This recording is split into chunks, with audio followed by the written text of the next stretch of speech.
네, 장기 기증 환자의 가족들이 울고 있습니다. 그 어렵고도 고귀한 결정이 무색하게 기증 후에 일부 병원 측이 나몰라라 하는 경우가 있기 때문인데요. 최주현 기자와 짚어보겠습니다. 어서 오세요. 안녕하십니까. 최 기자, 일단 우리나라가 그렇게 장기 기증이 활발한 편은 아니잖아요. 네, 우리나라 장기 기증 수준부터 먼저 보시면은 네. 굉장히 좀 부족한 상황이다 이렇게 보실 수가 있는데 저희가 준비한 통계 자료를 보시면 더 잘 알 수 있을 것 네. 같습니다. 인구 100만 명당 뇌사자의 장기 기증률이 상대적으로 장기 기증 선진국에 속할 수 있는 미국이나 이탈리아, 영국 같은 경우에는 20명이 넘거든요. 근데 네. 우리나라 같은 경우에는 10명이 채 되지 않는 그렇네요. 2배 정도 가까이 차이가 나고 있는 상황인데 네. 그러다 보니까는 지난해 국내에서 이 장기 이식을 대기하고 있는 분들이 3만 명이 넘었고 네. 반면에 뇌사자 중에서 장기 기증을 하신 분은 573명. 굉장히 차이가 많이 났던, 숫자네요. 굉장히 많은 차이가 났었는데 그러다 보니 한 사람당 이식을 기다리고 있는 평균 대기 시간도 1185일, 즉 3년하고도 90일 정도의 시간을 기다려야 되는 실정입니다. 네. 그러면 어떻게든 장기 기증을 독려해야 될 것 같은데 오히려 장기 기증자들이 그리고 가족들이 상처받는 경우가 굉장히 많다면서요? 네, 맞습니다. 지난 7월에 가족과 물놀이를 갔었던 4살 A군이 갑작스럽게 물에 빠져서 혼수 상태에 빠지게 됐고 끝내 뇌사 상태까지 빠지게 됐는데 17일 동안 뇌사 상태로 있었던 A군 결국에는 신장 2개와 심장 그리고 간을 남기고 세상을 떠났습니다. 그런데 이 가족들이 어렵게 장기 기증을 결정한 이후에 큰 마음의 상처를 입었다고 하더라고요. 왜요? 어떤 일이 있었던 거죠? 네, 맞습니다. 그 상처를 입은 포인트가 네. 바로 이 기증자의 유가족에 대한 예우 때문이었습니다.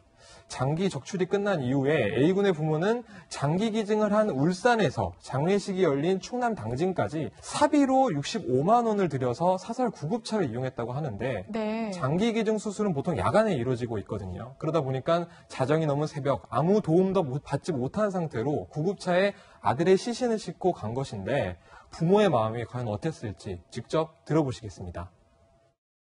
하얀 천에서 아지매를 옆에서 보고 자지 내가 다 식어가지고 엄청 차갑고 그렇게 꼭 굳이 부모한테 꼭 그렇게 데리고 가라고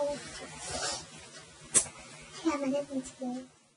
네, 정말 상상하기 힘든 일이 일어나고 있다는 건데 사실 장기 기증 결정 자체도 쉬운 일이 아니잖아요. 네, 맞습니다. 장기 기증 자체가 워낙 쉽지 않은 결정이죠. 그러다 보니 제가 만난 한 유가족 같은 경우에는 2년 전 교통사고로 뇌사 상태에 빠진 아버지의 장기를 기증한 30대 여성이었었는데요.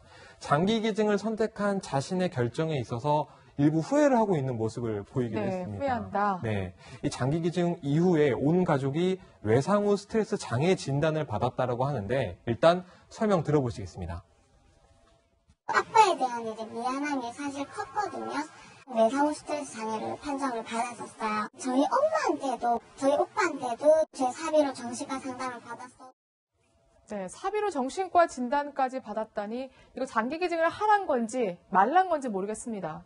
네, 이런 부분에서 굉장히 어처구니 없는 상황이 네. 발생하고 있다고 우리가 볼 수가 있겠는데 이런 어처구니 없는 일이 발생하는 이유 바로 공통된 예우 기준이 없기 때문입니다. 네. 한국에서 장기 기증을 할 수 있는 곳은 79곳 정도의 병원이 있다고 합니다. 네. 그중에서 이 장기 기증 관련된 업무를 좀 총괄하고 있는 한국장기조직기증원에 협약을 맺고 있는 병원이 49곳, 네. 그리고 협약을 맺지 않은 곳이 30곳인데 네. 이렇게 장기 기증원과 협약을 맺은 병원 같은 경우에는 보시는 것처럼 병원의 장례식장 동행한다든지 뭐 전화 상담, 복지사의 방문 상담 같은 사후 프로그램이 비교적 잘 되어 있는 네, 편인데요. 예우를 해주는 편이군요. 그렇죠. 네. 근데 협약을 맺지 않은, 즉 기증원의 매뉴얼을 따르지 않는 비협약 병원 같은 경우에는 유가족 관리 매뉴얼이 없는 경우도 있고요. 또 네. 제각각인 경우가 있다 보니 이런 예우 부분에 있어서 약간의 차별이 발생할 수 있는 것인데 이런 동행을 한다든지 사후 상담 프로그램 해주는 것들은 비협약 병원에는 네. 포함이 되어 있지 않은 매뉴얼이었던 것이죠. 직접 들어보시겠습니다. 심리 상담이나 그런 서비스는 기증 이후에 따로 제공되는 것은 현재는 없다. 장기조직 기증원에서만 관리를 했을 경우에 제공이 되는 거라서.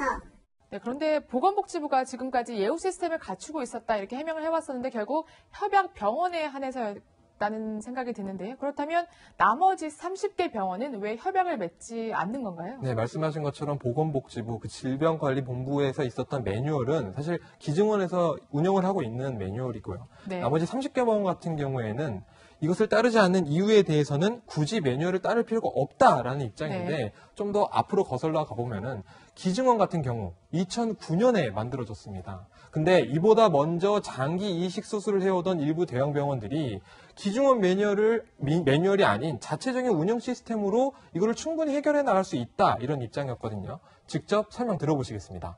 역사가 오래됐고 더 경험이 많습니다. 모든 그 인력이나 시설이 다 완비가 돼 있는 상태거든요. 부치 협약은 아닌 애들도 유사자 발굴이나 지장이 없거든요.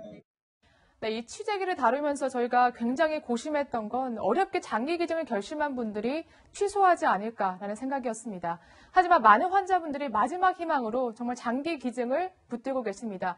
정부에서 그런 예우 시스템을 잘 마련해줘서 장기 기증이 활성화됐으면 하는 바람입니다. 지금까지 최주영 기자였습니다. 감사합니다.